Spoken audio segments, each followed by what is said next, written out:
یه دوستی من همکلاسی داشتم در دانشگاه، یه چیزی گفت خیلی کمکم کرده این سالا. گفت سر هر دوراهی که قرار میگیری اصلا نگران نباش، چون مطمئن باش هر راهی که انتخاب کنی پشیمون میشی.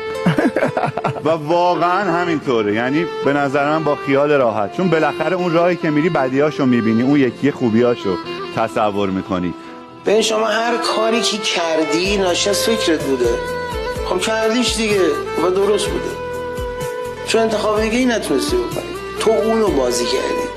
ببین این حرکت شطرنج درسته، من نمیتونم بازی رو ببرم چون من قرار نیست ببرم، ولی هر حرکتی که میکنیم درسته. خودتو تحقیر نکن، من اشتباه کردم نگو، اون کاری رو که باید میکردی کردی.